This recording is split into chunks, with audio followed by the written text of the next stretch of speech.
সরস্বতী পুজোর মতো শুভ দিনে ভুল করেও এই কয়েকটি জিনিস কাউকে দান করতে যাবেন না। দান করা কিন্তু অত্যন্ত শুভ, আমরা সকলেই জানি।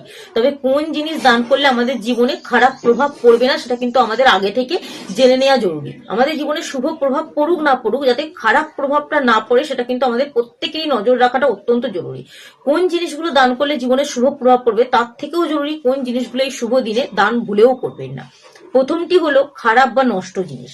খারাপ বা নষ্ট জিনিস যদি আপনি সরস্বতী পুজোর মতো শুভ দিনে কাউকে দান করেন, আপনার মধ্যে নেতিবাচক শক্তি অতিরিক্ত পরিমাণে বেড়ে আপনার সংসারেও কিন্তু নেতিবাচক শক্তি বৃদ্ধি পাবে। লবণ, শুভ দিনে সরস্বতী পুজোর মতো শুভ দিনে লবণ যদি আপনি কাউকে দান করেন, তার কাছে আপনার ঋণের বোঝা বাড়তে শুরু করবে। এবং আপনি যদি কোনো জায়গায় ঋণের বোঝা নিয়ে থাকেন, সেই ঋণের বোঝা কিন্তু আরো অতিরিক্ত পরিমাণে বাড়তে থাকবে। তাই ভুল করেও সরস্বতী পুজোর মতো শুভ দিনে লবণ দান করা থেকে বিরত থাকুন।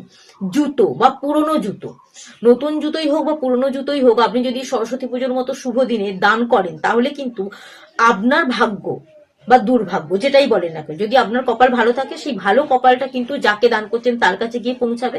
আর আপনার যদি কপাল খারাপ হয়, দুর্ভাগ্য যদি আপনার জীবনে থাকে, সেই দুর্ভাগ্য কিন্তু তার কাছে গিয়ে পৌঁছে যাবে। তাই এই শুভ দিনে আপনি কারো ক্ষতিও চাইবেন না, নিজের ক্ষতিও চাইবেন না। তাই জুতো দান করা থেকে বিরত থাকুন।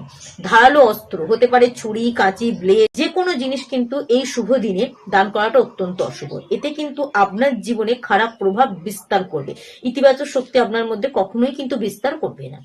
এছাড়াও ঘড়ি, ঘড়ি হচ্ছে ভাগ্যের সাথে সম্পর্কিত।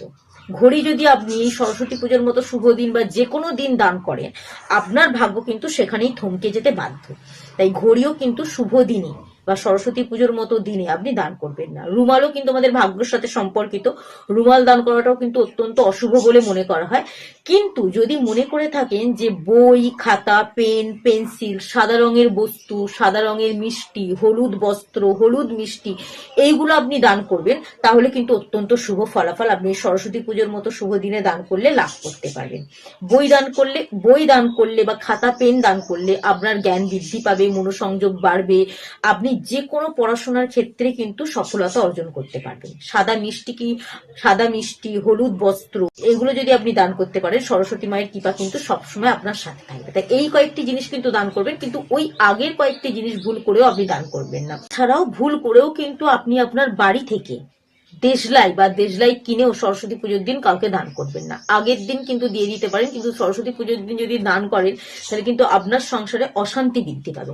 অ্যাকোয়ারিয়াম, যেটা আমাদের সৌভাগ্যের প্রতীক, আপনি যদি এই শুভ দিনে অ্যাকোয়ারিয়াম কাউকে দান করেন বা উপহার হিসাবে দেন, তাহলে কিন্তু আপনার ভালো ভাগ্যকে আপনি তাকে দান করছেন। তো এই কয়েকটি জিনিস দান করা থেকেই সরস্বতী পুজোর মতো শুভ দিনে নিজেদেরকে বিরত রাখুন এবং ভিডিওটি শেয়ার দিন, যাতে আপনার আত্মীয় স্বজন, বন্ধু বান্ধবরা জানতে পারে এবং ভুল করেও এই কয়েকটি জিনিস যাতে তারা দান না করে ফেলে।